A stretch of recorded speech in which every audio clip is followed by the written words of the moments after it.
Marvin Plackett, and today is Monday, August 3rd. Greetings to all residents, to all staff, and to all guests. We currently have 6 active COVID cases. So on Friday when I was here, we had 4. And so we have 2 more staff that have contracted COVID. And one works at the Sister Annette House at Episcopal Church Home, and the other on the 4th floor of the Gardens. You will recall that on Friday, what I mentioned is that at Sister Annette, a staff person, different person, had contracted it. And so on Friday, all the residents and all staff were tested that work at Sister Annette House, and all came back negative except this one additional staff person. So all residents, negative test results. That's excellent, terrific, and all the other staff negative as well, which is terrific, except the one additional one. At the Gardens, since one more staff person has contracted it on 4th floor, later this week, all residents and staff that work on 4th floor at the Gardens will be tested. So again, once again, we now have 6 active cases. The one resident, of these 6, only one is a resident, and that person lives at King's Crossing. And they have returned from the hospital. They are back at King's Crossing, so back home. That is really good to hear. They were in the hospital for several days, so certainly good to have them back. Let's see, I think there was something else on my brain that I was going to say about the active cases. That's right. It sure does show, though, that, you know, in Minnesota, there is a slight increase in active cases. And you might say that we seem to be paralleling that right at this time. We have a slight increase in our active cases. We were at 4 and 5 for a while. Now we're at 6. It just shows how vitally important it is that we all be really vigilant, because soon children are going back to school, at least in some of the school districts. You know, it's not that far away, and you know, September, October is just around the corner. It's already August 3rd. Some colder weather is going to start to come in in the not too distant future, and people will be inside more.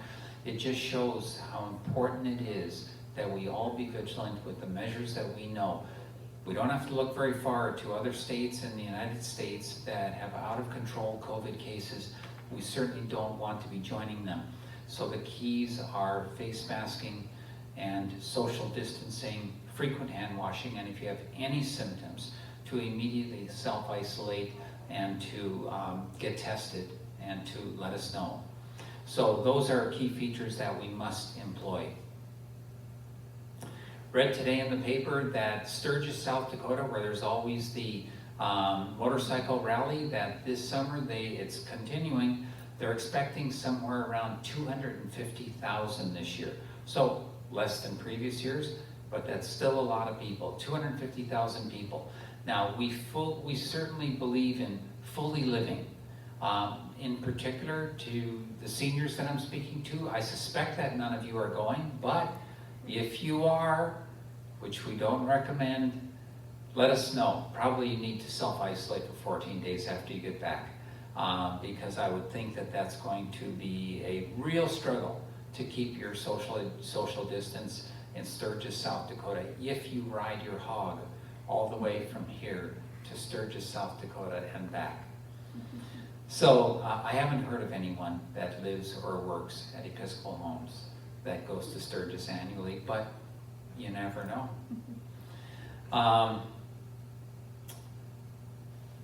Let me mention a couple more things. One is that, you know, it's been a while since we've had somebody generate a poem or a song, and whether I have read it or where you have come and performed it. I strongly encourage, in particular, our residents, I strongly encourage you, if you've written a song, or if you have written a poem, or if there's something you'd like to sing for us, please let me know. There's a very good chance that you will be on this program with me at 1:30. Henry West, you came and performed. Maybe you want to do that again. But anybody else, really, I open it up to you. Residents, staff, just let me know if you'd like to join me, and you'll be joining me, all right? Received a flyer today, which you may have seen. If not, you'll be seeing it soon. World Tour, Songs of Travel. Sing along with Joey Clark. Joey's just the best. Dress for the occasion from your favorite destination. Thursdays, that's this upcoming Thursday, August 6th. 6 p.m. in the courtyard, 6:45 in the parking lot. Grab a fun drink and join us through your window, on the balcony, or socially distanced in the space. So join along. It'll be a ton of fun. I have no doubt whatsoever with Joey Clark. He just does a fabulous job every time. Okay, take care, everyone. Look forward to seeing you tomorrow at 1:30. Take care. Bye-bye.